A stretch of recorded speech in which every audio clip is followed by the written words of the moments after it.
bailed out. See you, Banjo. Hopefully I don't go to jail. Hey, buddy. Love you, man. I love you. Yeah. So, yeah, there might be a good possibility I go to jail today. Let me tell you a little story. So, I'm heading to the police station now. I get a letter in the mail. I get back from Texas, and right when I get back from Texas, I open the mail. And I got it like a week and a half ago. I've just been gone so much, I never get to check my mail. So, I get a letter from a detective saying that I'm being charged with criminal mischief for an incident that happened in Denver. And I'm like, oh, I know exactly what this is. Great! Didn't think anything was gonna come of this, but it did. So when we were filming the Sagging Her Boobs video in downtown Denver, we went to a bar to film early in the morning on Saturday. Now, I was in the bourbon truck, so it's hard to find parking and stuff like that for, you know, a big lifted vehicle like that, right? So, I park in this, so I'm looking around and I see this parking lot kind of behind the bar that's full. Like, there's only a couple spots left, so I'm like, oh, I'm gonna just go in here. And I'm not like used to big cities or Denver or anything like that, right? So I go and park in one of these spots, and we run, because we're running late. We have to get these shots and then we have to go back to my house, so we're like in a rush. I'm like gonna be there for like 45 minutes and then we can get. So I park, we get out, we get all our stuff, we go to the bar, we film our stuff, and then we come back out to the truck, and we're gonna haul balls back to my house to get the rest of the shots. Well, I go back to the parking lot, and my truck is the only thing left in the parking lot, and it's gated in and there's no way out. We just got back to the truck, and we've been locked into a parking lot in downtown Denver. They closed the gates on us, and my truck's the only thing in here. Not good. So then I go to find out that it was a private parking lot, which I didn't see before because all the private parking signs or whatever were in front of all the cars. They're on the front of the gates, like in front of where all the cars were parked. So I didn't see that.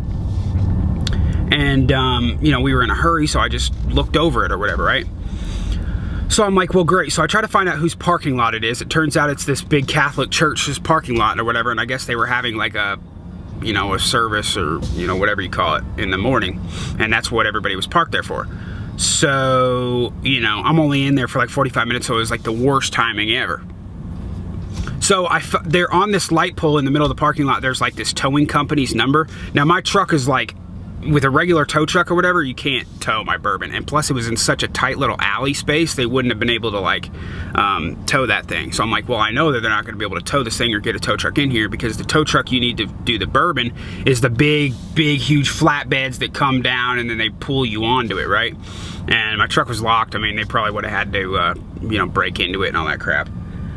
So I'm calling the freaking tow company off the hook, and then I go up to the church to see if anybody's there, to be like, hey, if you guys, you know, I'll pay you a little bit, whatever, you know, to let me out of the parking lot. I'm sorry, I didn't know. And nobody was at the church, and then there was a number on the church, and I called them like a million times, and I was trying to find somebody to get me out of that parking spot for like an hour, and at this point we're running so far behind. The director's there, and we're all just like, oh my gosh, what do we do?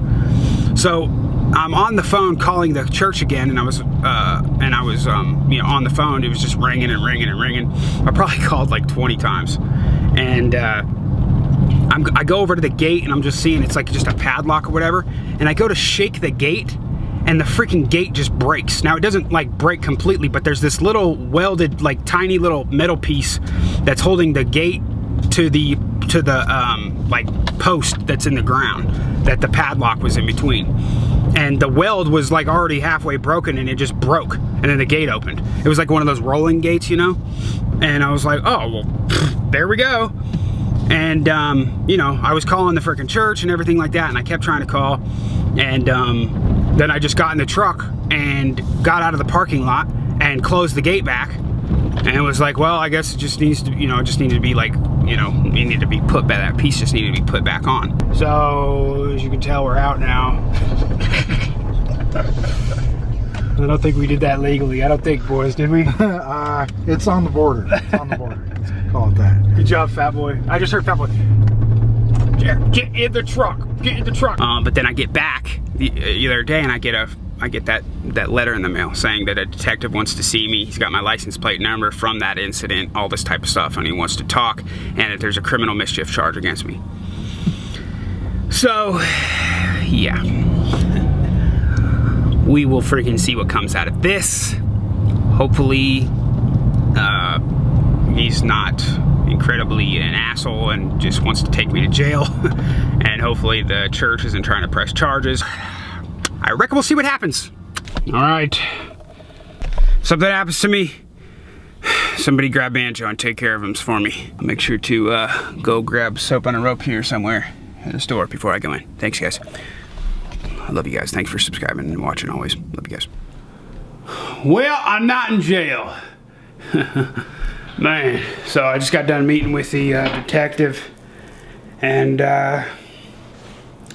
basically she dropped my criminal mischief case.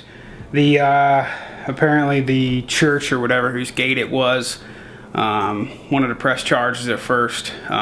They thought that I drove my Suburban into the gate and broke it. I don't know why they thought that when the gate was fine. It was just a little broken piece. So they thought it was some crazy deal. I told her the real story. You know, I was completely calm, and you know, I knew nothing should have came with it if everybody was level-headed. So told them the real story. She told the people, and they were like, okay, we just want our gate fixed. So basically I sent a welder out there. He welded it up in like 10 minutes. We're good to go. I paid for it. Oh, look who's here. Pop Outlaw.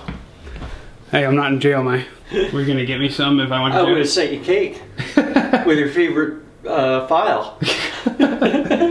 Oh, man. Well, yeah, so everything's good. So that means I'll still be able to make videos for all you sons of dicks out there. Alright, y'all. Well, we will see you guys. I think I'm gonna upload a video tomorrow. So we'll see you then. My name's Outlaw, and I'm out, y'all. Lived up to my freaking nickname in this sumbitch. We'll see y'all on the dip side. 25, 8, 366. Keep it freaking hell, belly. Holler.